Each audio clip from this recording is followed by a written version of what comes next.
Having fun.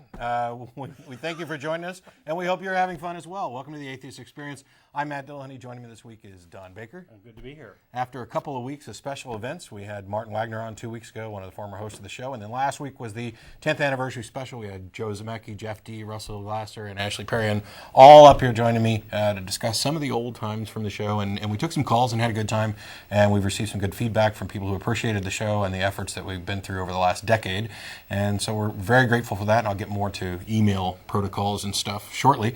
We've got a few announcements to get out of the way first. As you know, most of you watch, this is a live public access television program, and we'll have the number up for you shortly so you can call in if you're in the Austin area. If you're not watching us live or not in the Austin area, you're not going to be able to see the phone number, and we'd prefer that if you find out the phone number, you don't call in, because there's a good chance that your time zone differences and other things might have you interrupting another program at the studio. Bumped around and that sort of thing. But we'll have the number for everybody in the Austin area soon. Anybody who's not in the Austin area who'd like to contact us if you don't get through on the phones today, or you can't get through because you're outside the area, you can email tv@atheist-community.org. That email address reaches myself, the co-host, some of the people behind the scenes. And please, as we've done with the nonprofit show, in the subject line of your email, put ACA or NPR or something like that in the subject line so that it gets through spam filters and we get your mail, because I'm not kidding or exaggerating when I say that I've deleted 14,000 spam emails in the last month. So we get tons of mail and a good chunk of it's spam. I'm sure there are people out there signing us up to every list that they could find. Fortunately, most of it's caught by the spam filters. Unfortunately, that means some of your good emails don't get to us either. So if you put ACA or NPR in the subject line, that'll get to us, and we'll be for Nonprofits Radio. NPR is for Nonprofits Radio, which I'll get to in just a second. But that way we can't promise to answer every email, although we do try to answer a great many of them. But we do read all of them, and if you have feedback, comments, criticisms, suggestions, we do take all those to heart and consider them. And also, if there's something you'd like to discuss that you were maybe too nervous to call in or you couldn't get through, we'd be happy to have offline discussions. I do it all the time with people who write into us. The purpose of the show, we're sponsored by the Atheist Community of Austin, and we're here to kind of correct some misperceptions that people may have about who atheists are, what they believe, what they don't believe. Also to discuss First Amendment issues, church-state separation issues, and on a personal level, and as is the case for many of the co-hosts, I'm actually interested in what you believe and why. The nature of how we go about determining our beliefs and what qualifies as knowledge. That sort of philosophical, epistemological discussion is one that interests me. So if you want to call in and explain what you believe and what your reasons for that are, I'm interested in it. Now, I probably will argue with you, but mostly that's to establish why I disagree and where I disagree, where we draw the lines. And it's not so much to necessarily convince the average caller calling in that, oh, you're wrong and Jesus isn't real and you should be an atheist. It's to provide conversation and discourse, which lots of people find beneficial, and it's not necessarily about swaying somebody's opinion, as discussing information and making sure that there's good information out there for people. Well, I understand we have a lot of theists in the audience that actually watch our show to kind of hone their faith and hone their arguments. And that's great. One of the reasons, my path to atheism was all about, I want to bolster my faith and reaffirm things and come up with good answers to criticisms against Christianity specifically and religion in general. We can go into that some other time. The audio portion of this program is available as a podcast from the website. You can go to www.atheist-community.org. That's the ACA's page, and you can click on the links for the television show and the radio show. You can also go to atheistexperience.com, or atheist-experience.com is the website for the TV show specifically. And not only can you download the audio portion there, but there are links in the archive section to old episodes of the show that are now posted to Google Video. We try and get them up there as quickly as we can, but we do have like 4 years of almost 4 years backlog that's up there now. And I realize that there's a lot of people who are watching around the world now through Google Video. We appreciate that. We like to hear from you. I love getting emails from Japan and Sweden and the Netherlands and all these American places. Samoa and all sorts of great places. Who knew that a little tiny Austin show after 10 years would be worldwide and actually getting feedback. And I like hearing about what's going on in different countries with regard to church-state separation issues. Because some countries have official religions, and you get kind of a different paradigm there with how politics and religion mesh. And in many cases, having an official religion seems to be a good way to eliminate religion. Some of the most stamps out the competition. Some of the most secular countries are those that have an official organized religion for their country. So In addition to this program, the ACA also sponsors a bi-weekly audio internet podcast called The Nonprofits. We were live yesterday. We'll be live again in 2 weeks. I don't have the date, but I think it's the 17th. That's hosted by Dennis Lubay, co-hosted by myself, and Schilling's been joining us, and I'm expecting him to continue joining us on that show. That's good. We're also going to get some other guests in from the ACA, and we'll have some people calling in. We were supposed to have a caller yesterday, but they were ill and couldn't make it, so we're going to postpone that for the next one. The ACA, as I mentioned, is our sponsor, and they have weekly meetings every Sunday at Romeo's on Barton Springs Road, beginning at around 11:30, except for the first Sunday of the month when we host a lecture series at the Austin History Center, located at the corner of 9th and Guadalupe. Those lectures begin around 12:15. Today was our actual lecture today, and we had the president and organizer of the new University of Texas Atheist Longhorn organization, who's also an ACA member and a friend of mine, come down to talk about what they've been doing with that group, what they're looking forward to doing in the future with that group, and looking into some joint ventures with ACA. As a side note, that organization is going to be hosting Dan Barker on campus, and I'm not going to get the date. I think it's November 14th. It's a Friday. 16th, November 16th. It's a Friday. Okay. So we can look. You can look that up. There's more information. They have a MySpace page and a Facebook page. If you go to UT and search for Atheist Longhorns, I'm sure you'll find it. I'm sorry we don't have the links up here ready, but I'll have better information next week as we get ready to talk about it. In addition to the morning meeting that the ACA has, everybody involved with the show tends to get together and go to IHOP, as you can see on your screen, located at the corner of Cesar Chavez and I-35. The show runs from 3 to 4:30. We normally get down to IHOP around 5 o'clock, and we have the big room reserved for us from 5 to 7-ish. So any atheist or atheist-friendly person is welcome to come down and join us for that or any of our events. You don't have to be a member to attend, but if you're coming down to preach, proselytize, or provoke, please don't. We'd like to eat in peace, although we have had theist guests before in the past and enjoy having them down to have good discussions. But, we're basically going down to have a bit of food and some fun. And a lot of our regular viewers will come down and join us on occasion, too. We also host the ACA a happy hour at the Dog and Duck Pub, located at the corner of 17th and Guadalupe, every Thursday beginning at 7 o'clock. It's a good chance it's located near campus. We get a lot of campus visitors coming down. It's just a bit of light fun. Come down, they have good fish and chips and a selection of beer, and sit around and talk. Conversation. Good conversation. Right. And that's also open to the public as well. For ACA members specifically, there's a few notes I wanted to get to real quick. The November newsletter has gone out, and we're continuing with that effort. But we're also interested in getting submissions from any ACA member who'd like to contribute, and it can cover pretty much anything you think the rest of the ACA might have an interest in. We've avoided just cross-posting news items from other sources because people have access to news elsewhere, and we've tried to keep it focused on the community aspect of ACA.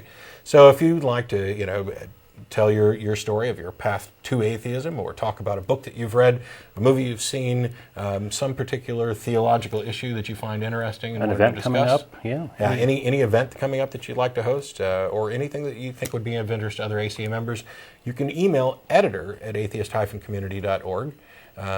And there are a few other emails addresses that'll get to it as well. That's probably the best one. And we'll take those articles, and as long as there's room and we get good content, we'll be putting it up in the newsletter and sending it out as well. If you have any activity suggestions, or if you have an expertise or a particular interest and would like to participate in our lecture series, please feel free to contact myself. You can email president@atheist-community.org, or do you have a special email address for lectures? Yeah, there's lectures at Atheist. We got so many email addresses, it's not even funny. But if you can't remember them all, we have a contact us webpage on our website, and people can choose whatever they want to direct the mail to, and that works pretty well. All right. It's a one-stop shop. We have a lecture lined up for February. We're looking for lectures for December and January both. That's correct. Yes. And we're open to suggestions on stuff. And if you haven't been to any of the ACA events and you're in the Austin area, we're happy to invite you down to join us. And the more people that we have participating in these events, the better they are. We had a good time with the Bat Cruise again, which is going to become an annual event. A group of us went up to Hell House a week and a half ago, a week ago Saturday, and that was fun. We're planning on doing that again next year as well, possibly in drag. which there's a little backstory to that, but we like to have a little bit of fun, and They might not let you in. well, last year, this year I went in my God is Just Pretend T-shirt, and they had no problem with that. Although they did, well, the drag thing might not go over as well. But we'll see. I have some friends that can help you with the drag thing. Sweet. Okay. I knew you would. So that's it for all the announcements. Actually, we were talking earlier. Your topic today is a direct kind of response to feedback that we've gotten through the email list. That's right. So, we do read all these. We try, some of them we respond to directly. If they're particularly good or particularly interesting to the show, we'll bring them on for this, and that's what we've done today. That's what we've done today, and I have some news items, but maybe what we'll do is we'll save those for later in the show when we're taking a little break from callers, and we'll kind of alternate back and forth. So yeah, I try to take different topics and I try to mix it up a little bit. And I've never done a listener mail show, and we had one from September 9th. Is quite a while ago. Email sent to us from I believe an Austin viewer by the name of Laura, and she I think had channel surfed and saw our show and didn't like it very much. Didn't like the one. And it actually happened to be one that she was responding in part to an episode I was on, so I felt a little bit obliged to do that. So anyway, what I'll do now is I'll read her mail. I won't read all of it because there's a tangent in her mail about stem cell research that deserves like a whole show to itself, because it's such a big, hairy, interesting topic that maybe I'll do that as a show down the road. So I won't get into that. But she says, some observations. If the purpose of your show is to win converts, then your tone is counterproductive. If your purpose is to complain and throw cheap shots, you're doing a good job, right up there with the neoconservative right. And I want to interrupt actually before we get to the next sentence, just briefly, because as I mentioned early in the announcements, the purpose of the show isn't necessarily to gain converts.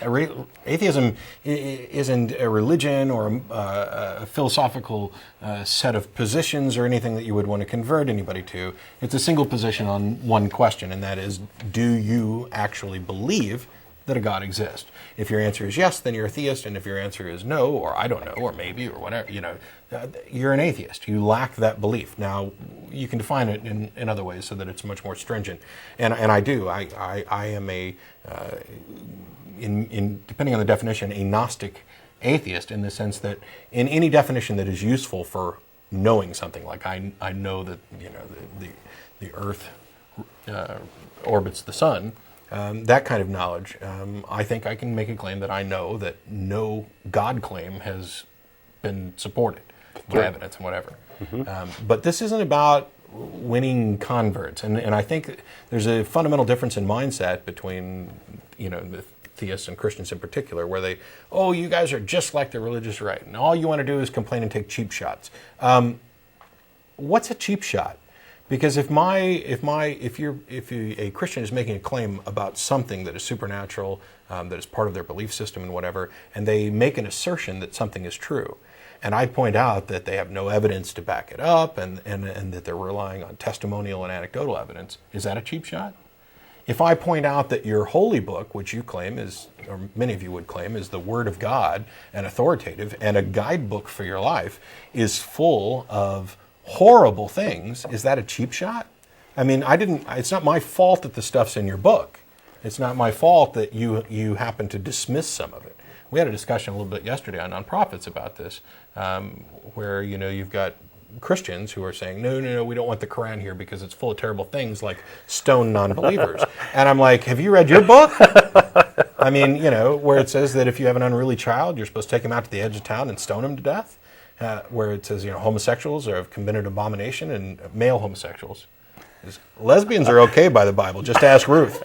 But they don't even admit to. In any case, I women don't mean having sexuality. Completely sidetrack off of the first couple comments. But if you're going to accuse us of making cheap shots, you need to provide examples. Maybe the Ruth comment on lesbian might qualify as a cheap shot. I think that this author would put that in that category. But that is not a core response that we would use here on a regular basis. anything that we're talking about, when we're actually getting down to the issues of what is true and what is believable and what is justifiable, we're talking about evidence and the lack thereof. And it's hardly our fault if your book is full of nasty things and there's absolutely no corroborating evidence for what you believe. But well, on the topic of getting converts, I would say that our goal here is more to get people to think about their beliefs, right, and to come to their own conclusions, hopefully based on evidence and reasonableness and rationality. And you might come up with something better than what we're coming up with. And we want people to be skeptical of the things we say. We want people to call and challenge us on the things that we're saying. So the Pope doesn't do that, and the churches don't do that. Yeah, one of the things that we heard during last week's 10th anniversary show was a call from a theist who he's not alone. We've gotten emails like this before, where one of the things that many theists appreciate about our show is that we're not afraid to take calls, we're not afraid to be challenged on what our positions are, and we're not afraid to have open discussions about complex topics. If you walk away after watching this show and your faith in your God, whoever it may be, is strengthened, that's fine. I have no problem with you believing whatever you believe. I don't believe that belief subject to will, that you can just, I'm going to believe this. You have to be convinced. And what my prime objection is I think that many of the things that theists would say have convinced them, I would point out are logically flawed. They're not rationally supported. It's anecdote. It's you can't come up with a good explanation for X, therefore Y is also plausible. Well, no, not really. We've mentioned, Ashley's brought it up a number of times, that, for example, in the creationism versus evolution debate, which shouldn't exist because evolution's a fact, get over it. But the claim that, you can't prove this or you can't disprove that, if we were to find out tomorrow that evolutionary theory is completely and utterly wrong, that doesn't offer one iota of evidence that the creationist assertion is correct. If you have a theory of how something happened, you need to present evidence to support it. We have the same argument with regard to 9/11 conspiracy theorists, which have called into the show and written, and Russell's just finished talking about it on his blog. And that is, I don't buy the official government story. What about Building 7? Okay, fine. You're going to believe whatever you believe. But if you have an alternate hypothesis about what actually went down there, you need to provide evidence to support it and not just say, their explanation isn't complete, it's not thorough, they made mistakes, and therefore this huge conspiracy is justifiable. No, that's not the way reason works. Sorry. So that's 2 sentences out of her email, and we've wasted a whole bunch of time. Yeah, we're not making too much progress. You go ahead and go, and I'll sit over here and take notes for later. Okay, that's good. Because I do want to spend a good bit of time on this letter, and I think one of the big themes that she brings out is charity, and that's really sort of the title of the show. That's something I want to spend quite a bit of time on. Okay, back to her letter. If your purpose is to complain and throw cheap shots, you're doing a good job, right up there with the neoconservative right. I would encourage you to focus on the good that your group does as opposed to the bad that Christians have done. You are presenting a non-position. What you are offering what are you offering that will make the world a better place? The truth is, it's doubtful that you will persuade persuade any Christian who is channel hopping to ditch his or her belief. What you might be able to do is to join together with people of all belief systems and work towards solutions in our world to the most challenging problems: poverty, affordable health care, the war in Iraq, AIDS, education, etc. Instead of heading to IHOP, are there any of you on the boards of charitable organizations? Have you worked in the community with underprivileged children or with the elderly? How are your daily actions superior to those of the average churchgoer? I'm going to skip a paragraph on stem cell research and come back. Honestly, until the end of your show, you both came off as bullies who enjoy arguing. I know that many people who profess to be Christians and who act the same way. I wouldn't call in to discuss my Christian beliefs because it would be futile. You both just love to argue. It's disappointing that you have the opportunity to do something so positive, something so completely different from the Christian right, and you're almost indistinguishable from them. I was also interested that you failed to reference the opinions of many decent scientific minds such as Einstein on the subject of God. Well, Laura, thank you very much for your letter. We actually do appreciate getting letters that challenge us. Yeah, and there's tons of stuff to respond to. And I believe that I actually sent an email back to Laura. You did. And hitting a lot of these points. Yeah, and the email burned me up a little bit, so I decided to show. Well, I mean, just while you were reading that off, I'm furiously scribbling down one thing quickly, and I'll let you get to your points before I run away with the show again. This whole thing where she says it's unlikely that we'll convince some channel hopping Christian to give up their beliefs. You're absolutely correct. We have no delusions about that at all. As somebody who was a serious fundamentalist Christian for 25 plus years and was considering being a minister, I'm uniquely aware, or at least especially aware, that no Christian surfing across is going to hear anything I say and go, "Oh yeah, he's right. There is no God. Sorry, what was I thinking?" It's I'm not crazy here, but what I am offering is bits and pieces of the information that help lead me away from that belief, and it's all about reason and critical thinking. I don't think it's going to be any one shot, one episode, but constantly talking about this stuff, and the communication is what's important. But one element that I think is you have to be removed from the constant reinforcement. One of the things that allowed me to explore the questions in more detail was that I wasn't regularly going to church as I did when I was a kid, where you're constantly around people who believe the same things as you do, and are constantly reinforcing those beliefs. When you have a moment of doubt and you're a regular churchgoer and you talk to some other parishioner or the minister, you get what appears to be to you a very good answer, which may be as much of a non-answer as, well, that's a mystery. Oh yeah, I didn't think of that. It's a mystery. God knows. We'll let God sort it out. I don't need an answer. What was I thinking? Why did I have any doubts? And for some reason, that dialogue plays in the mind of believers as if it's an acceptable answer. And it's a non-answer. You've done nothing but avoid the question. When you have these big questions about, what's life about? Why am I here? Well, why does this God seem to want me to adore and worship and love him and do what he says? I mean, what benefit does he get out of this? I don't know. And if you ask, well, that's just one of the mysteries of God. God's this transcendent thing that is beyond our concepts of space and time. Well, that sounds really nifty to a theologian. Oh, yeah. You know why? Because it explains away God. God no longer needs any explanation. If it's fundamentally unidentifiable and beyond our ken, then there's no point in having the discussion anymore. Right. It's like that invisible pink unicorn in my garage.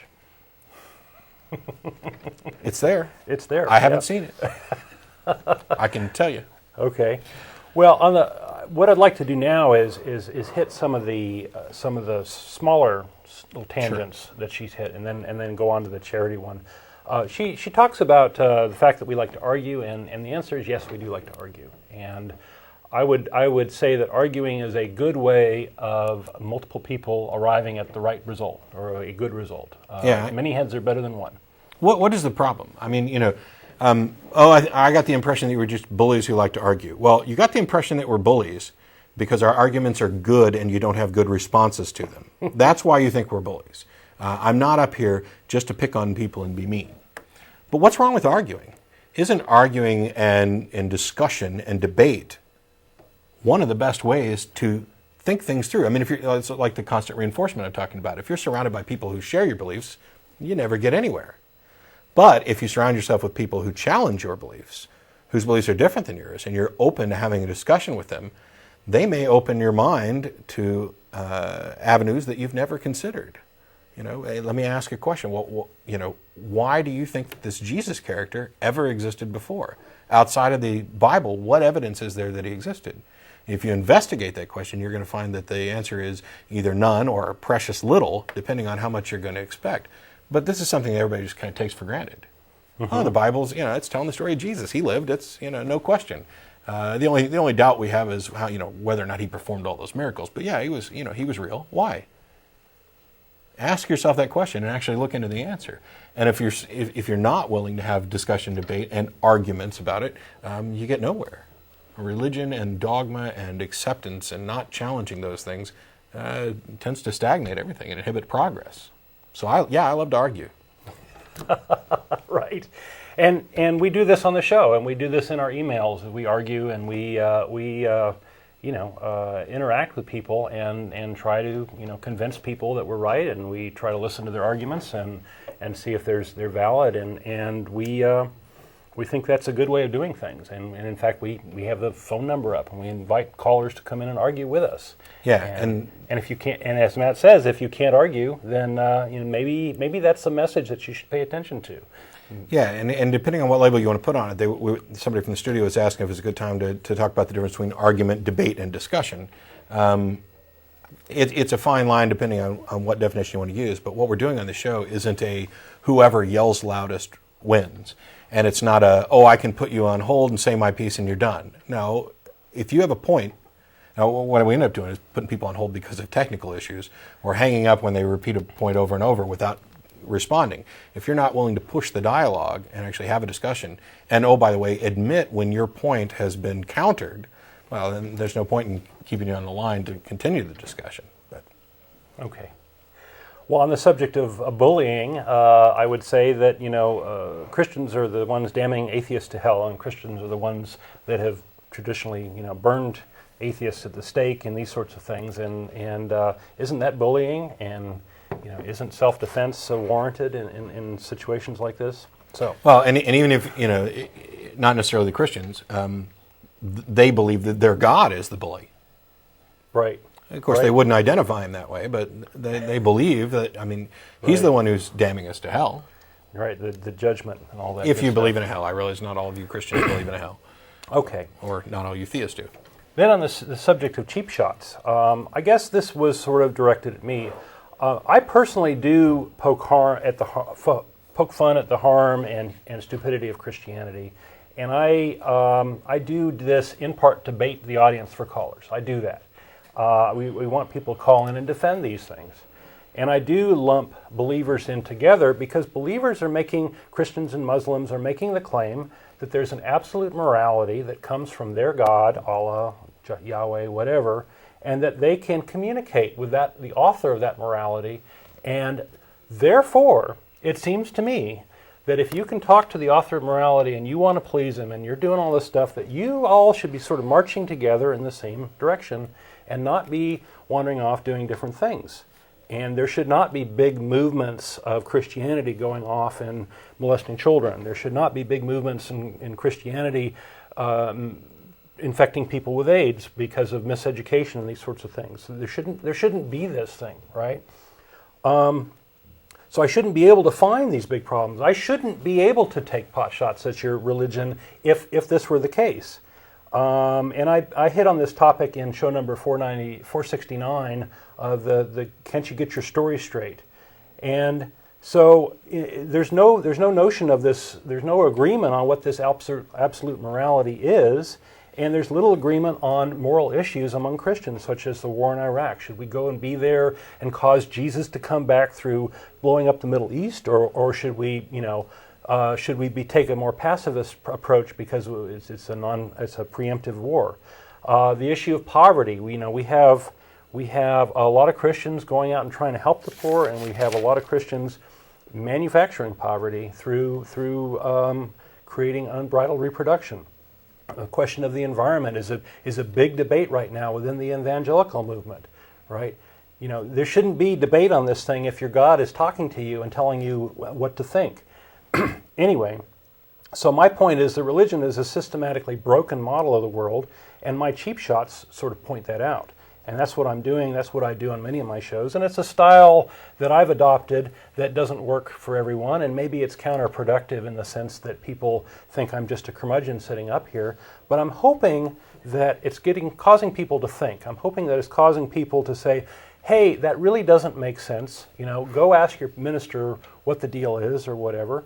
And, maybe that along with the child molestation done by priests and all these other things going on, maybe somebody somewhere will get the idea through their head that, hey, maybe this isn't adding up. Maybe this doesn't make sense.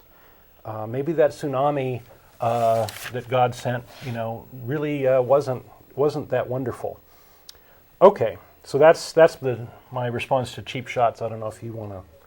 No, but I think your point's very good. If in fact religion is what it often claims to be, which is this system for guiding moral actions, then there shouldn't be any ability to make a cheap shot. If there's nothing wrong, it's the old thing of if you've got nothing to hide, you shouldn't fear investigation. And if religion is true, then turning a critical and skeptical eye to it should only reveal that it's true, and it shouldn't supply us with things that you could call cheap shots, and it certainly shouldn't result in good, solid, logical arguments to oppose those religious beliefs as well. I wanted to take, we do have a caller on the line real quick who called in with a philosophical anecdote he wants to share. Ben, you there? Hey, yes, sir, I'm here. How you doing, Ben? Hey, guys, I just want to tell you, first of all, I love what you're doing. I think anybody channel surfing coming across your show would hopefully have a little more faith in humanity after hearing some of the things you discussed rather than some of the other stations I just passed on before I came across y'all. But I just want to throw this out there, kind of commenting about the pink unicorn in your garage.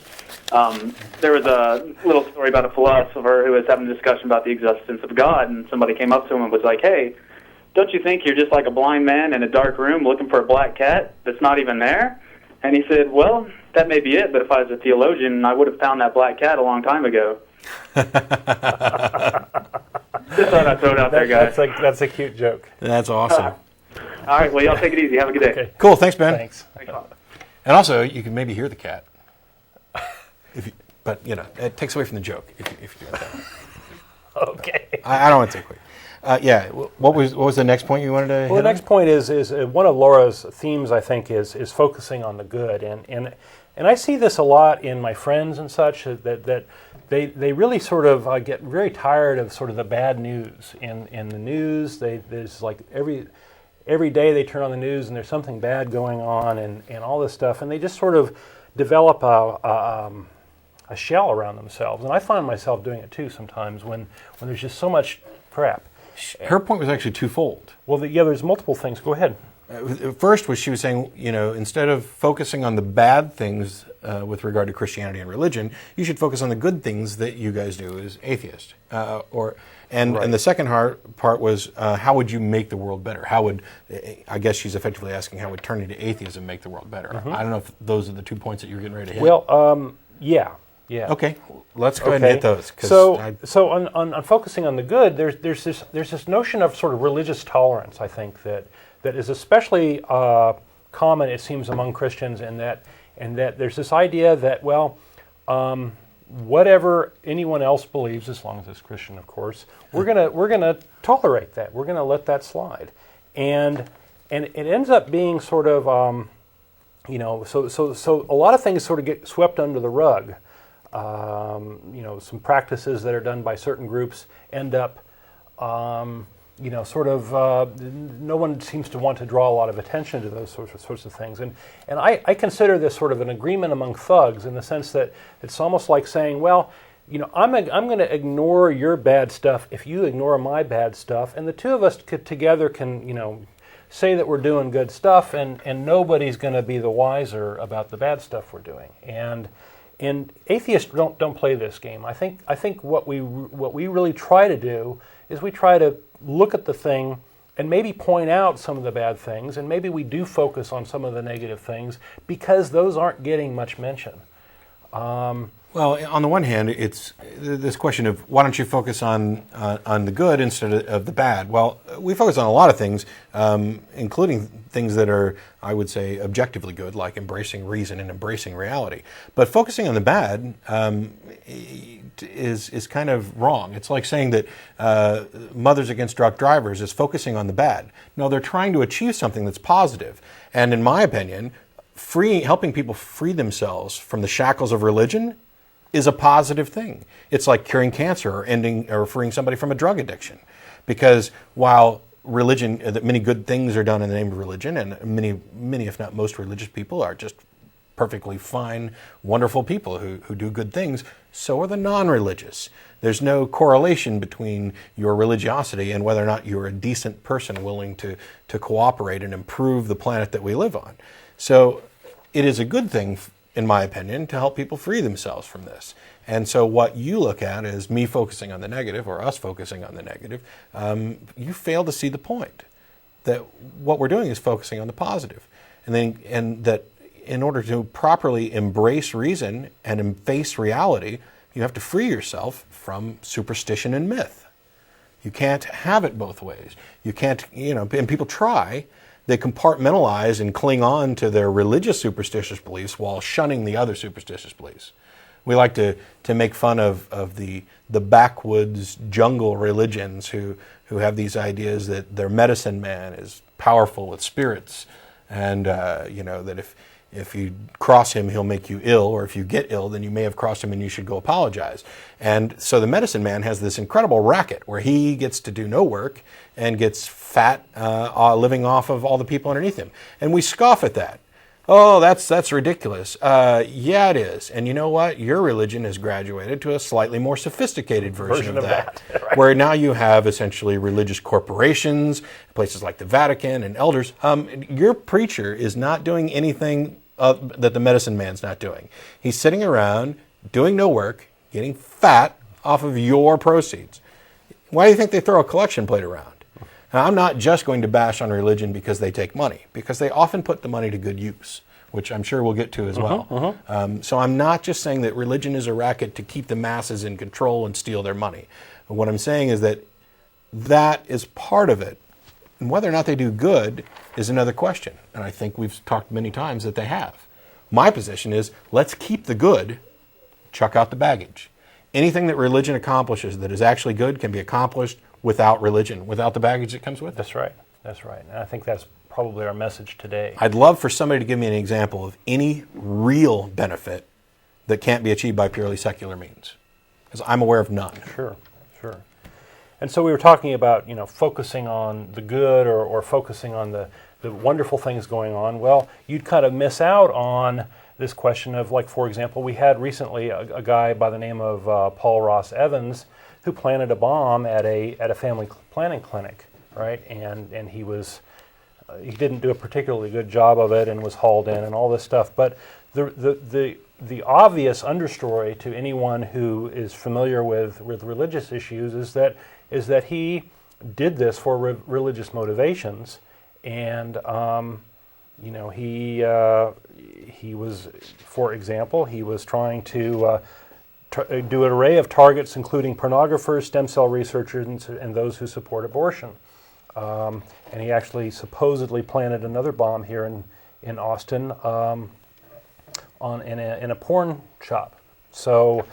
Anyway, these are all very much religious-based things, and one of the things we have going on in our society, I think, is that we have a news media that basically doesn't delve into this because they don't want to hit this sacred cow of religion. They want to portray religion as being a good thing. Our Statesman paper does this. They're always blathering on about how good faith is and these sorts of things, but they don't go in and say, belief in things that were not justifiable leads people to become this sort of thing. Or how about that oozing statue out in South Austin, where they did an article years ago about how all the faithful are flocking out there, and then we come to later find out that this group of monks were molesting children, and they were presumably using this as bait.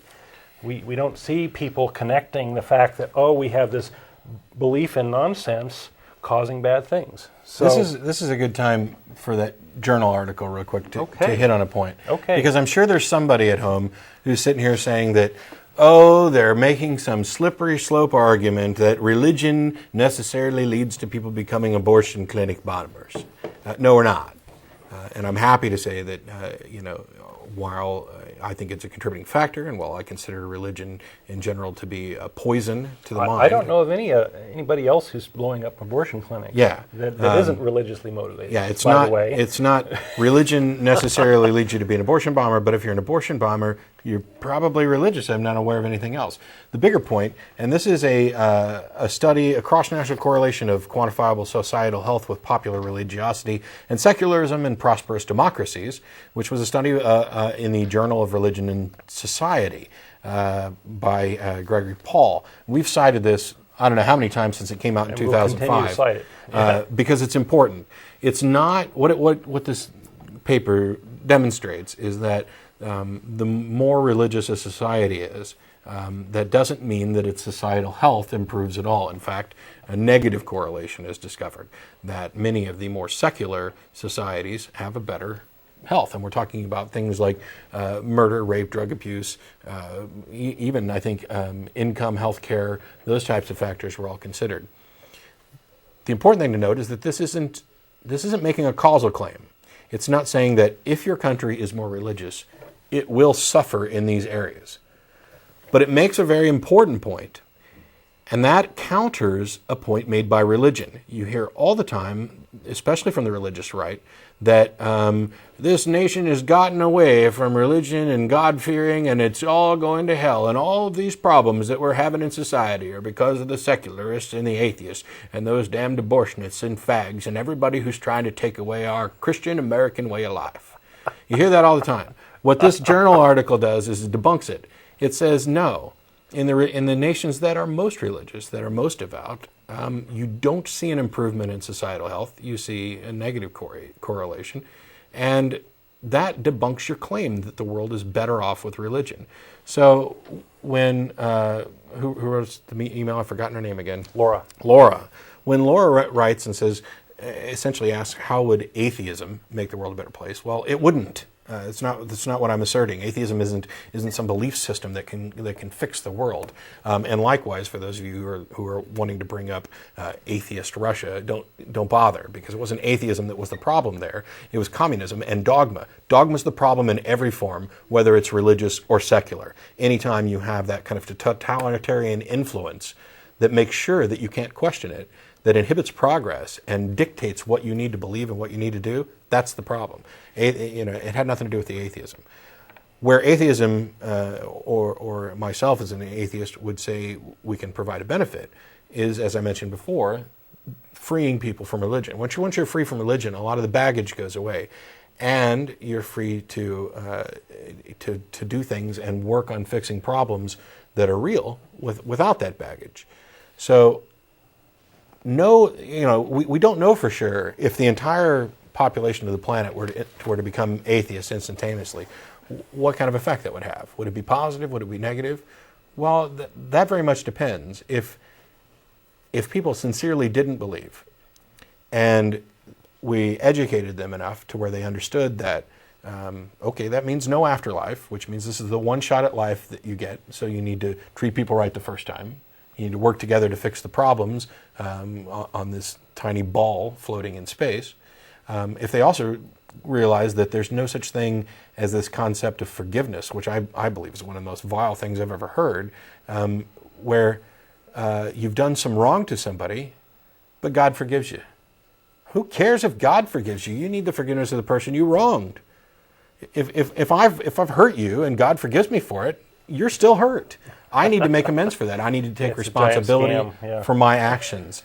And when you have people who don't just abandon religion, but who in their ability to accept and face reality, embrace those notions of, I want to do the most good, the least harm. I want to live in a society that benefits everybody. I want to make sure that I make amends for what my wrongs, that I take responsibility for my actions. I think the world would be a better place. We have no example to go by on that. One of these days, we may get to a point where society is more atheist than theist, and we'll be able to compare the societal health of that culture to what came before, and make some kind of claim. There are countries in Europe, like Scandinavia, for example, that's very atheistic, and we can, it's hard to compare two countries, right? Yeah, because there are so many so many differences, right?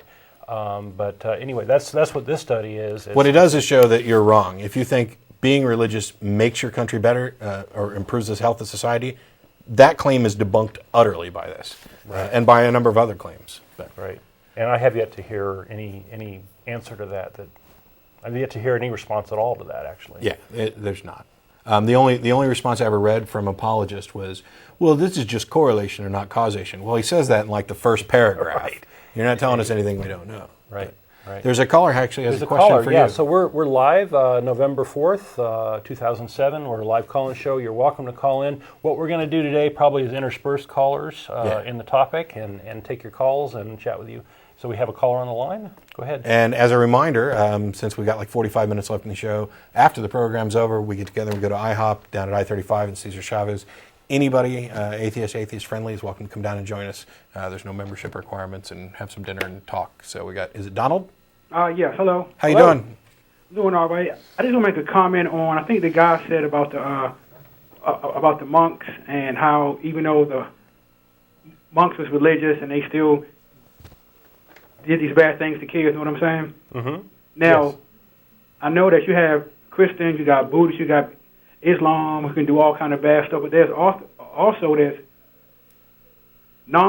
people who are atheists who do the same exact thing, vile things, child molestation, hatred, racism, and things like that. All I'm saying is, don't just think it's bad religion. When all people, non-religious or religious, do the same exact nasty things. You know what I'm saying? Yeah. Here's the problem. It's not that we're saying religion necessarily causes people to be pedophiles and do harm to children. That's not the relationship we're talking about. Yeah. The objection specifically to pedophile priests and ministers isn't that that it's caused by their religion. It's that it's protected by their religious organizations. They shuffle these guys from one parish to another. They hide it. They don't cooperate with law enforcement. And if their religion specifically was a good thing, you would think that the first thing they'd do is, as soon as they found out that a priest had been diddling little boys, they would go to the police, they would help them, they would help kick this guy out of the order. But they don't. They hide it, they participate in cover-ups, they shuffle them off places. It's been going on 40, 50 years. And that tells me that their religion isn't a good thing, that it is doing harm. Okay, I got just one last question now. I hear a lot of people like on the radio and like these people that's involved in this patriot movement like Alex Jones and Jack Blood say that our founding fathers, they believed in God. Our founding fathers did this. Now, in your opinion, were these founding fathers godly men, or were they on between the God, this Christian religion and being, you know what I'm saying, kind of stuck in the middle? Because to me, if you're a godly person, then you wouldn't have slavery. Then you wouldn't do all the things that they did in the name of God. So except that the Bible advocates slavery. The Bible says that slavery is okay and a good thing. As a matter of fact, it tells you exactly how much you can charge for your slaves. Okay. How to sell your daughter into slavery, and under what circumstances you can kill your slaves, and these sorts of things. Yeah. But with regard to the founding fathers, many of them were Christian, of a variety of denominations, Puritans. Also, there were many of them who were just deists. We should probably tell the audience what deism is. Yeah, deism is the belief in a God who is impersonal and uninterested in direct intervention in human events. It's kind of like the guy who created the universe, wound it up, and let it run. He doesn't answer prayer. He doesn't have moral edicts for you to follow. A lot of the founding fathers were deists, including Thomas Jefferson, Ben Franklin. Yeah, and another thing to say is a lot of deists were very skeptical of the Bible. There's a very famous work by a man named Thomas Paine, who was one of the founding fathers, who argued in a little pamphlet called Common Sense that God would never use written communication to speak to humanity. It would never use the Bible. And he gave a very good argument that God would never use the Bible for a number of reasons. One of the big ones is that language changes over time and it can be misinterpreted. True.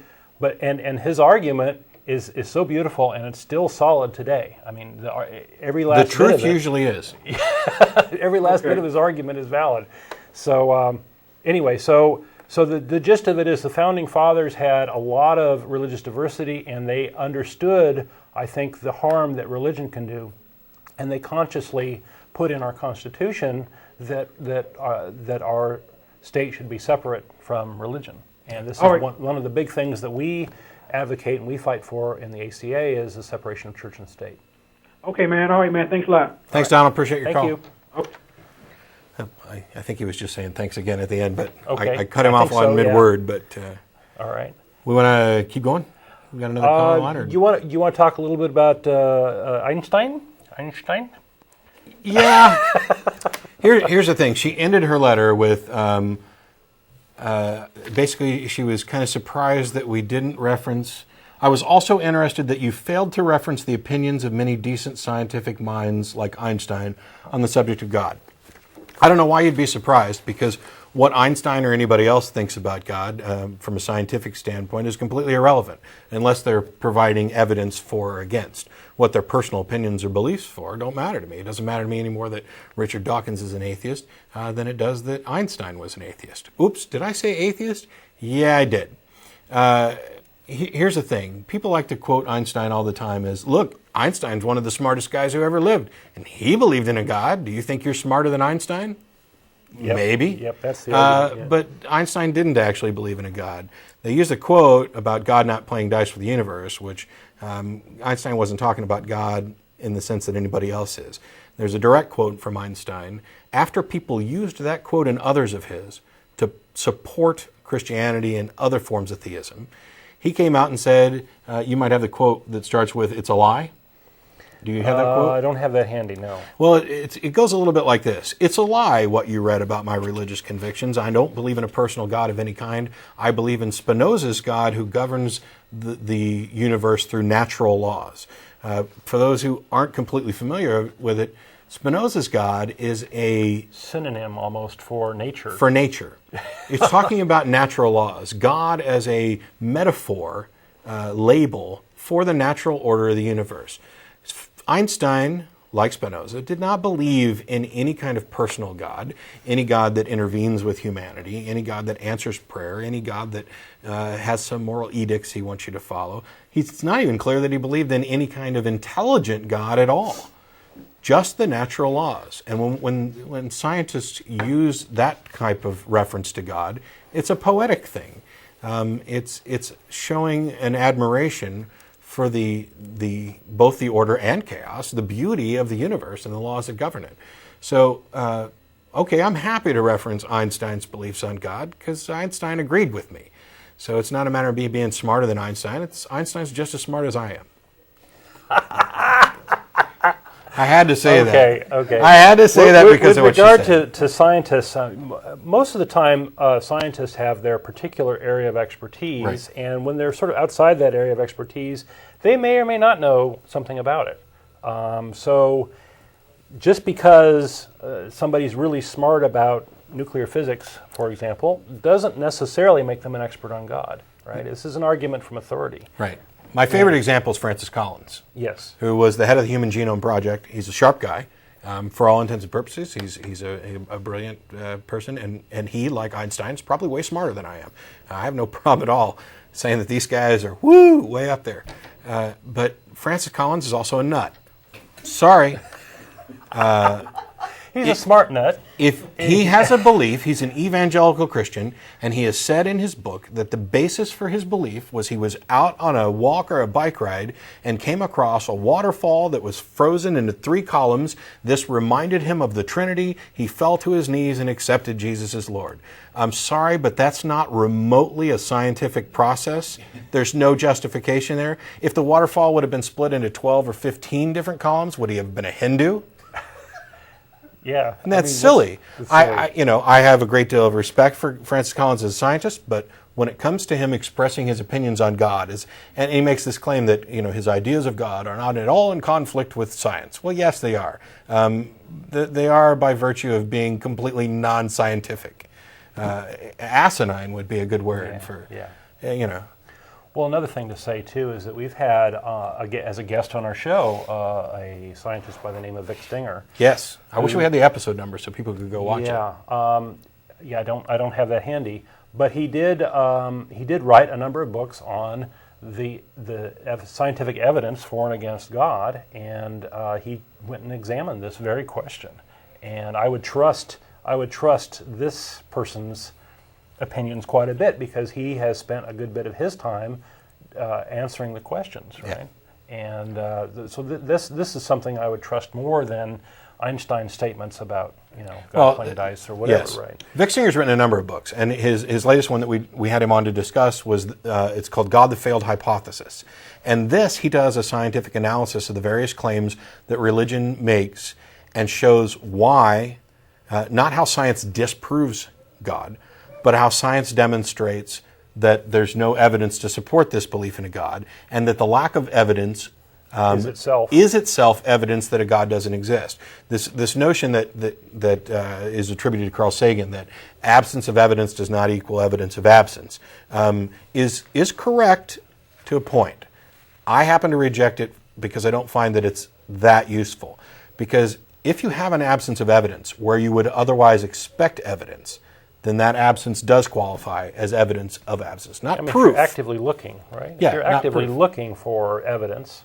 It's like the prayer studies. When we have seen people do studies on the efficacy of prayer, it fails miserably every time. And while this doesn't prove, and prove a nasty word anyway because it really only applies in math, it doesn't prove to an absolute degree of certainty that there isn't a God or that prayers aren't being answered. What it does demonstrate is that prayers are being answered, if they are, at a rate that is directly correlated to chance. And if there's fundamentally no difference in effect between what we would expect if there was a God answering a prayer and there wasn't a God or God didn't answer prayer, if there's no difference between those two, then there's no evidence to support this. And the people who are asserting that prayer works and we can prove it are wrong.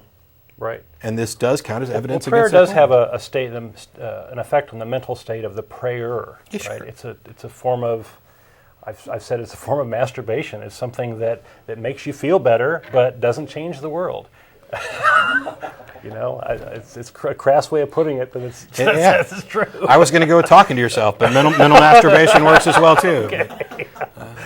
We have some folks in the audience here. Now, I haven't even hit the main topic yet. Which is charity, and we got 30 minutes left. Main tangents. But the next caller wants to hit charity, so maybe we should take that and let's spin take it the into caller us. and keep so, things interesting. Chris, you there? Yes, I am. How you doing? Gentlemen. It's good to talk to you. I've actually been a viewer of the show for some time. I think this is the first time I've ever called you, though. Well, call more often. We love hearing from you. I'll try to do that. One of the things that occurs to me about religion when it gives money to people, charity, there are usually strings attached, and part of it is they're trying to expand their establishment. It's sort of like would you like a sandwich and some Jesus with that? Yes. One thing about secular and you can't have the sandwich is, otherwise, right? I know, but the thing about non-religious givers is I don't believe that we would ever say, well, I want to help you have some food and some clothes and some shelter, but I'm going to need to make sure that you don't believe there's any kind of a God before I give it to you.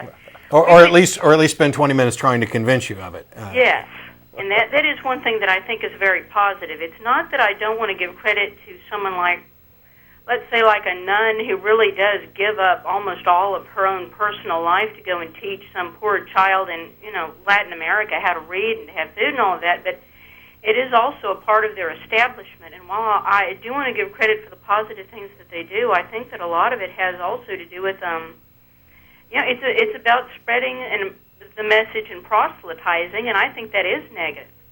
Absolutely.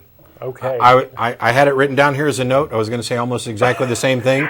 That right. She asked what charities are we involved with or work with, and not tooting my own horn because I don't give buckets of money to charities, but I've contributed to cancer, juvenile diabetes, breast cancer. I put my spare change in the Ronald McDonald House thing when I drive through at McDonald's. I used to sponsor or contribute to a charity that just existed to teach chess to school children. I felt that was a positive thing, and I wanted to throw a couple bucks at it. The thing is, with church charities, while they do a lot of good, they feed the homeless. They feed the homeless down here underneath the bridge down by 6th and 7th Street every week. But it's a church service in addition to the food. When these people say, oh, I'm supporting missionary efforts all over that are providing food and medicine to people, yes, they are. But the food and medicine are ancillaries. Their real purpose is to go there and win souls to Christ. And none of them will deny this, or at least they shouldn't. They're pretty straightforward about it. And my thing is, okay, we know that getting food and medicine to people who need it is a good thing. We have no reason to believe that winning souls to Christ is a good thing at all. So let's focus on making sure the medicine and the food get there. And then if you want to, if in your spare time after the fact, as long as people are willing, you can tell them about Jesus too. But let's not push that to the forefront and make it the prime focus of why we're doing good. Let's do good and leave the baggage alone. Mm-hmm. Yes, I think that sometimes religion does, well, I mean, there is a certain element of propaganda in a lot of the things that they do as far as being, they're not all showy about it, and I don't want to say that, but sometimes they do say, look at us, what good we do, how we build up society by being so involved with charity. And again, I don't want to not give them credit for the positives that they do, but it comes along with that element. And, you know, if you want to look into it farther, you can also see how sometimes religion will actually create a need for charity. As you referenced, right, the issue of contraception, there's no question that overpopulation and poverty are just so interrelated. It's very clear, and hunger has a lot to do with the fact that you've got a poor Catholic family who has 7 or 8 kids, and they can't afford to feed 1 or 2. Yep. And that is creating a need for charity. I certainly think if you had an evangelical family that kicked out a son who was gay and who ended up living in a group home and had people paying for his food, his clothes, even his education, that's a need for charity, and that was completely unnecessary. So you can also find examples like that. It's not all positive from religion when it comes to charity. Definitely. Well, Chris, you've done me a tremendous service by giving me a sort of great little segue into some of the other things I wanted to talk about. Well, thank you. It's nice You've hit a lot of the things. And I'll let you get on with the rest of the show. Excellent, Chris. Thank you so much. Bye. Thanks much. Yeah, you know, right before you get into the charity thing, and I apologize if you were going to hit this. Okay, go for it. Our author, Laura, who wrote us the email, her question, the nature and tone of it, is, what do you guys do for charity? What charity boards are you on? What good have you done? It's condescending and insulting because it implies that she's under the impression that religious people are good and do good things, but atheists don't. There are a number of charities out there that are non-religious. They're not necessarily atheist charities, but they have nothing to do with religion. They just do good things. You can contribute to those. There's no reason to assume that somebody's religious belief tells you anything at all about what kind of person they are. Yeah. Well, there's a great example of this, and that's Lance Armstrong. Right? Mm-hmm. Lance Armstrong is an atheist, and he has done a great job, I think, of turning his fame in his bicycling into channeling that into cancer work and working with cancer survivors. And it's wonderful stuff, and I don't think you can say anything bad about this charity. It's a very efficient charity. It's well run. It's here in Austin. He's done a great thing with it. He's an atheist, but it's not his agenda to promote atheism as part of that. Right? His charity work has nothing at all to do with atheism. It has to do with being a cancer survivor and wanting to help others. But the point is that here you have an atheist who not only believes in charitable efforts, but created one of the most famous and popular of recent years that is doing good work to help people who have cancer. And you know, while ordinarily we would just dismiss his atheism as irrelevant, and I think it is. I think it's irrelevant to his charity. When you make a claim or make an implication that atheists aren't involved in charities or aren't good people or things like that, that's when Lance's atheism becomes relevant to say, no, you know, here's somebody who's an atheist, and look what he's done. Right. Look what he's did. Yeah, and we wouldn't go out of our way to point that out unless we were put in this sort of situation where we're being challenged in this respect. And I should also say that the ACA is primarily an educational organization. Right. We do some charity work. We do an Adopt a Street cleanup up in North Austin. We give blood, and we do a number of things. But our main focus is education, I think, and we believe that is a type of charity. For example, we put on a lecture series, and we do that for free, and it's open to the public. That's some of the things that we do. So this whole charity thing brought up a whole lot of questions. I mean, what really is charity? What do you call charity? And what's, and there's a lot of this very kind of big, complicated subject. I would say that charity is giving as a hope of helping another with no strings attached. And because if there's strings attached, if you're hoping to get something in return, it's more of a trade, right? And there's nothing wrong with trade. It's just don't call it charity if that's what you're doing. And I think that real charity organizations do these things. They're open with their expenses. They have no hidden agendas. They are open about what they're doing, and people can donate to them, and they know hopefully where their money's going. And I think that those are some things we want to look to. There are a number of things that I think are charitable, that are philanthropy, that are not really called charity, and education is one of them. We promote critical thinking, for example, and under the idea that if you can teach a man to fish, then maybe he can feed himself. Maybe he can aid himself. Maybe he can pass it forward to somebody else, and that's a positive thing. We also try to make people aware of the injustices going on in the world, and this is sort of this focusing on the negative thing is like if you don't know about the bad things that are going on, how can you fix them? And if you do know, and you're tired of us constantly bringing up how your parish is moving pedophile priests around, do something to fix it.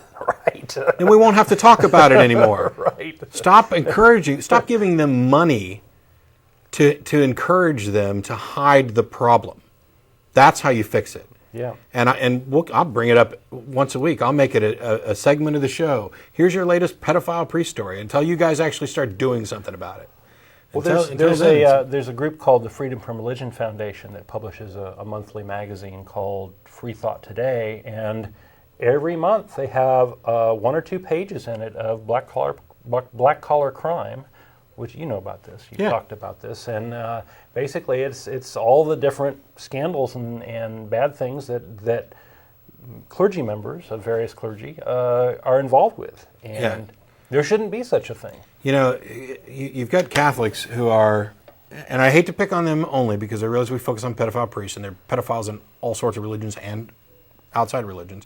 But the Catholics are particularly bad about it because they're the ones who've been involved in many of the bigger cover-ups and shelving it around. If you're a Catholic, I love you. You're great people. I tend to have a good time when I'm around Catholics. You're not as uptight as Southern Baptists, for sure. You are a little hung up on this idea about contraception, and I have a huge problem with you about that. But if you're a practicing Catholic who thinks that the Catholic Church is God's true church, and you're not up in arms complaining on a regular basis to bishops and elders who are participating in these cover-ups, you're part of the problem. Sorry, I hate to be the bully who's being mean to you. You are part of the problem. Well, I think it's a sad statistic that giving among Catholic laity to the church went down for a while after the scandal, but it's back up to normal. Yeah. So people have short memories. I guess, or they've decided to forgive them, even though while many of the pedophile priests have been prosecuted and sent to jail and such, the upper levels of the hierarchy have had no penalty whatsoever. Yeah. Maybe they've had to scrape to find money to pay off the victims. Maybe that's the only effect that they've really had. On the one hand, I could almost be okay with them forgiving them, but the problem is you don't really forgive somebody until they stop doing what they're doing. Right. If somebody's hitting you over the head, you don't forgive them on the second stroke if you know there's a third one coming. Until they take the stick out of their hand, admit they're wrong. Forgiveness isn't really an option then. You should be going, hey, stop. They seem to have the attitude that they answer only to God, and God has forgiven them, and so why should they do anything different? That seems to be the attitude. I want to go ahead and take this caller who's been holding on for a second, and we'll get back to the charity stuff at the end. Is it David? Hi. How you doing? I wanted to make a comment and ask a question. All right. Sure. The comment I might wanted to make as a formerly homeless person is that I really did not mind throwing away religious tracts to get a sandwich. I really didn't. I'm sure. Well, it's a practical matter, right? If you're hungry and that's the only way to get something, that's probably what you're going to have to do. But I mean, it didn't bother me at all because I don't, I feel like you guys, sometimes you seem like you have so much bias that you seem blinded, almost the same way as fanatically religious people do. Okay. The people that I talked to were nice. They did not, like, heavily proselytize us. You know, they might hand you a sack with a sandwich in it and a tract in it and say, God bless you, and that's it. Yeah. They just go away. And, you know, if I had to sit through a church service to get a meal, you know, I'm not offended by religion the way you are. So it's actually sort of a kind of peaceful thing. Okay. But the question I wanted to ask... But wouldn't you rather get the sandwich without the tract and rather not have to sit through the service to get the sandwich? The tract, to me, is completely insignificant. Well, I'm just saying, yes, it's very minor, and I realize it's insignificant. You can chuck it away, you can read it, whatever. But given the choice, I mean, I'm looking at efficiency here, and you know, why should you have to even tolerate that a little bit? Isn't the sandwich alone enough? Well, if I were totally selfish, that would be true. But since I have appreciation for the fact that people take the time to come out and give me a sandwich, no, the tract is actually completely insignificant. Right, but you're dismissing what I'm talking about, which is somebody else coming out to give sandwiches without the tract. Given the choice between those two... Well, that's assuming that there's actually a choice there. And I'm not sure that is, because the majority of the people who gave me food while I were homeless were all Christians. I understand that. The point that I'm getting to is not what is, but what could and should be. The thing is that religions are exceptionally good at charities because, well, they've been doing it for a long time and they get lots of tax breaks. So that's why a lot of these food shelters and things are run by churches, because they have a built-in system that allows them to do this easier along with the tax breaks. However, if you move the world away from religion, that doesn't move the world away from charity. What it does is that actually comes to my question, if I could answer. Okay. I'm sorry, I didn't mean to interrupt you. No, that's great. I talked too much. I'd like to ask the question. And my question is this. Do you honestly believe, that if religion disappeared tomorrow, that any of the problems that you associate it would actually disappear too? Yes. Any of the problems? Definitely. I think you... Well, Not all of the What problems. problems do you think would disappear if religion disappeared? Because I can tell you, I mean, I'm quite a cynic as far as humanity is concerned. And I think, you know, there's not going to... The pedophiles will still be here. They'll find different ways to get to children. I agree. There'll be wars for I agree, because behind it all is a bunch of selfish stuff. I just don't believe that any of it would disappear. Okay. Because the religion is just the tool, and it's not the tool that's the problem. It's the hand that holds the tool. No, religion isn't just a tool, and it is a problem. And here's one of the problems that would go away. Yes, you'd still have pedophiles, but you wouldn't have an organization that protects and hides them. Yes, you'd still have problems, but you wouldn't have organizations that encourage those problems, like global gag rules that prevent parental planning services from talking about abortion or distributing condoms. Those are 99.9% religious-based problems. The abortion clinic bombing. If religion went away, you wouldn't be having people bombing abortion clinics. Those are real problems that are perpetrated out of religious dogma, and those types of things would go away. Well, I'm going to disagree. I would think the pedophiles will find other organizations to get to children, like schools. No. Not organizations to get... have nothing to do with religion. No, stop. Not organizations to get to children. Organizations that protect them, so that when they're caught messing with a little child, they don't get they face actual prosecution and penalties. Well, there you're right. You're correct on that point. Okay, I mean, that's the only point I was making. I have to agree with that, but I don't.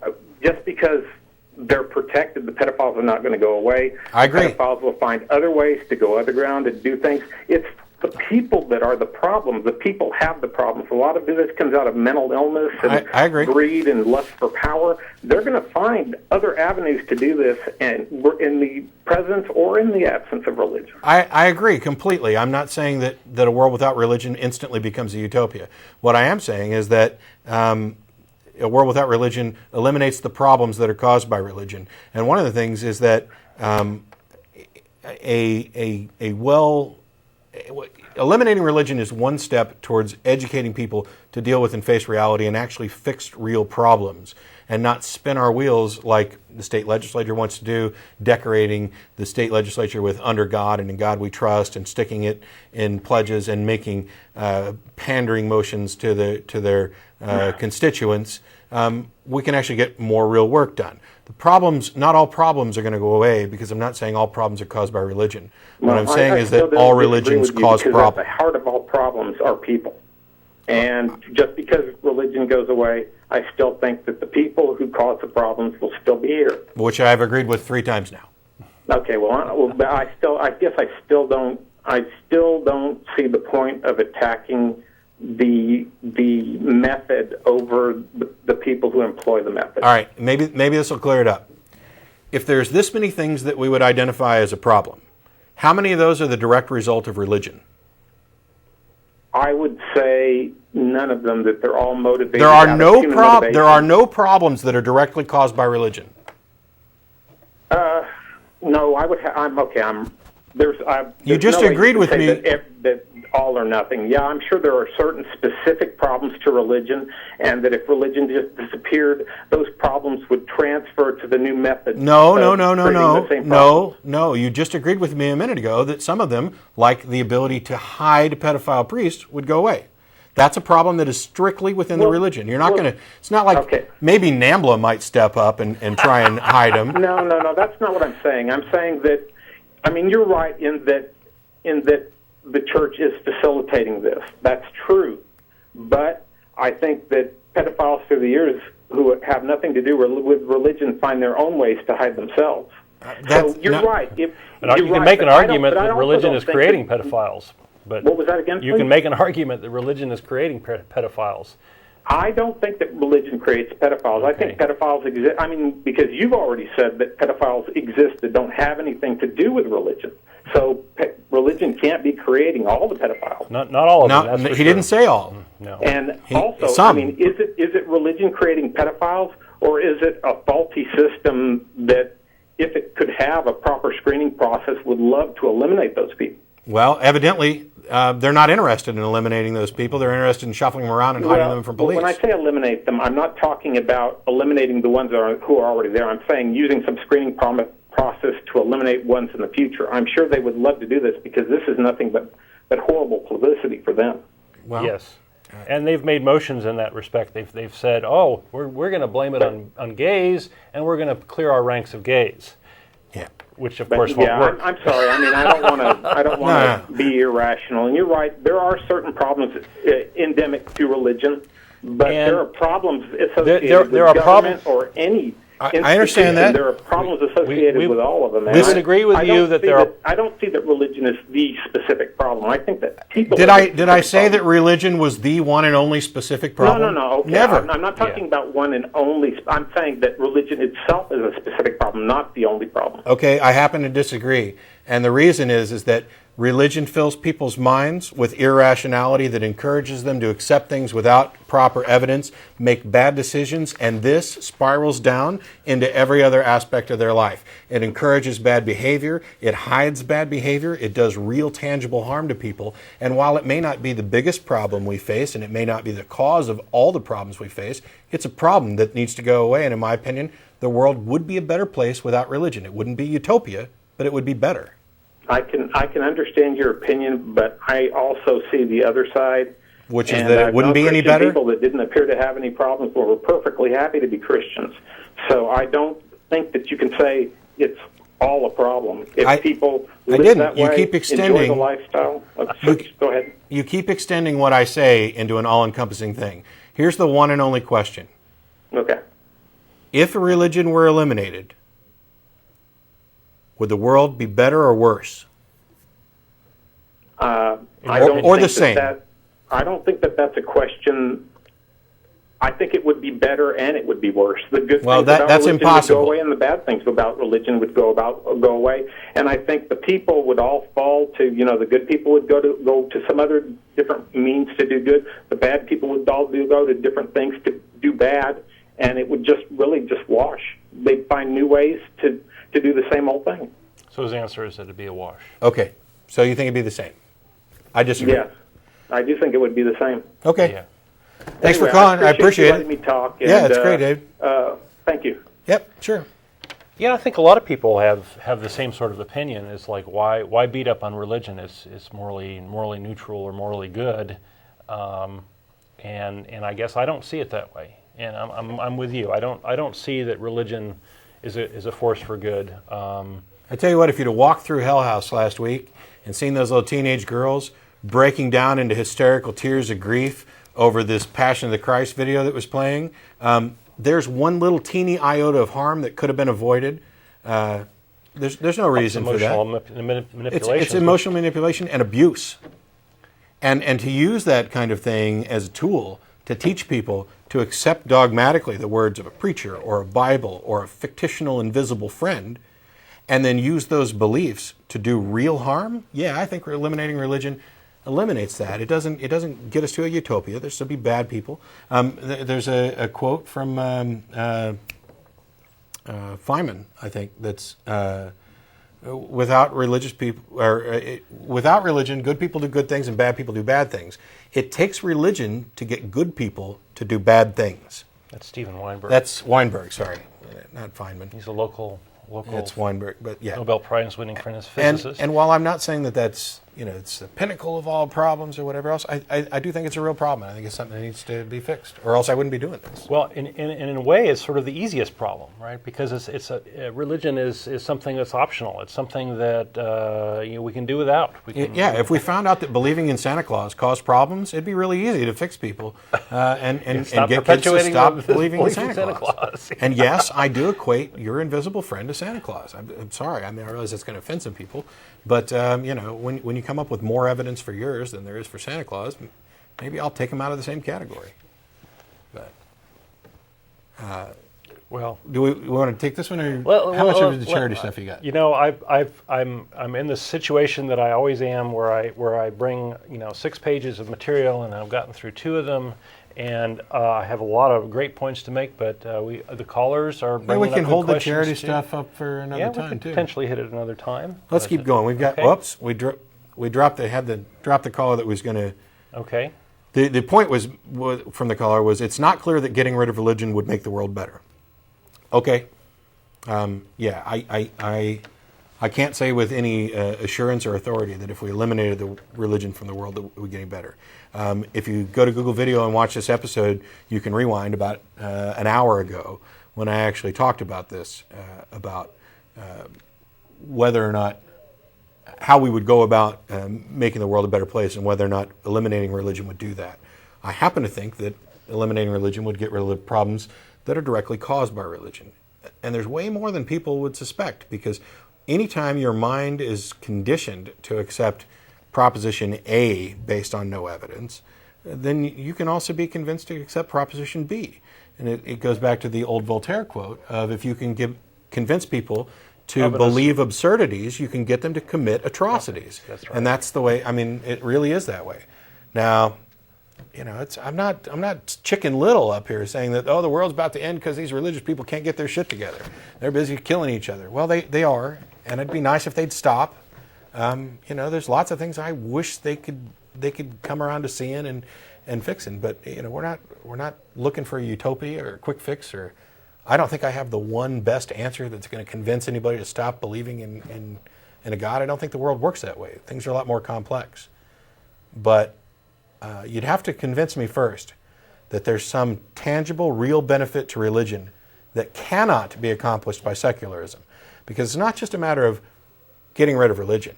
It's, once you remove religion, you keep the good things that religion does, where feeding the homeless, charities, things like that, and you've eliminated the baggage that comes with it. That's how you make the world a better place. You keep the good, get rid of the bad. It's just that simple. It's not my fault that religion happens to be one of the things that's got a lot of bad stuff in it. Well, I guess a lot of the charity that Christians do, I think they do out of a motivation. God is first and foremost in a Christian's mind, and in effect, they're sort of doing charity to some extent, maybe to a big extent, so in order to get themselves to heaven. Well, they're told directly. Please their God, right? And and Matthew chapter 5. Go look it up. Sell all your belongings, give it to the poor. Right. That's what Jesus told the guy to do. Right. So you get set up this conflict of interest, right? Is your goal to make God happy, or is your goal to help your fellow man? And there are many times when those two things are in line with each other, and there's some very great charities that are religious charities. I can think of like the Mennonites who went in after the tsunami and did a wonderful charity, and they didn't proselytize, they didn't promote their viewpoints or whatever. There were other Christian charities that basically the Muslims there in Asia said, we don't want you here proselytizing, and that was a showstopper, right? Yeah. That was, so if we can't hand out Bibles, we're not coming. But my point I want to get out here before the show ends is it sets up a conflict of interest, right? Is your goal to help God and make God happy, or is your goal to help your fellow man? And I would assert that if you're really trying to help your fellow man and God is in there somewhere, you're not going to be doing that as well as you could. And there are many times when the two are at odds with each other. And this creating poverty thing is a big one. If God wants more souls in heaven, and poverty is the way of doing that by creating more and more children, then you're that's at odds with potentially helping your fellow man, right? That's just an example. Let's take some more callers. Yeah, we've got. Is it Vladimir? Yes. How you doing? Well, fine. Well, I wanted to make the comment that in religions, you seem to side like everything that happens bad. Like this is religion's fault. And I just said the exact opposite a few minutes ago. Whatever they do, let's say good, or even if a religion is extremist, like you don't say, like for instance, if in a religion like God and serving God and charity coincide, like this is what religion proselytizes, and that's what they say their followers should do. You don't focus on that aspect. Well, what I was going to say is that religion is a tool. So eliminating the tool is not the answer, and it won't solve anything. Like, for instance, in Soviet Union, it eliminated religion. It didn't really solve anything. It didn't solve all the problems that they had. Hang on. Extremism. Hang on just a second, because you said a number of things that were just wrong that I said the opposite of a minute ago. I'm not saying all problems are related to religion. I'm not saying eliminating religion would solve all problems. I specifically said the opposite. Don just talked about how the good can coincide between wanting to serve man and this. And I mentioned earlier in the program not to bring up this nonsense about eliminating religion in Russia, because the problem there had nothing to do with eliminating religion. It was replacing religious dogma with state dogma. That was the problem. Dogma is the problem. And I got to let you go because we're out of time. I appreciate the call. And for everybody else on hold, you can feel free to email us, tv@atheist-community.org, or you can tune in again next week and call next week. We'll continue this. Thanks, everybody, for tuning in. Thanks, Don, for being here. The crew behind the scenes who did a lot of extra work today to fix some of the audio stuff. We'll see you all again in a week. Feel free to join us at IHOP, I-35, and Cesar Chavez. We'll be down there shortly.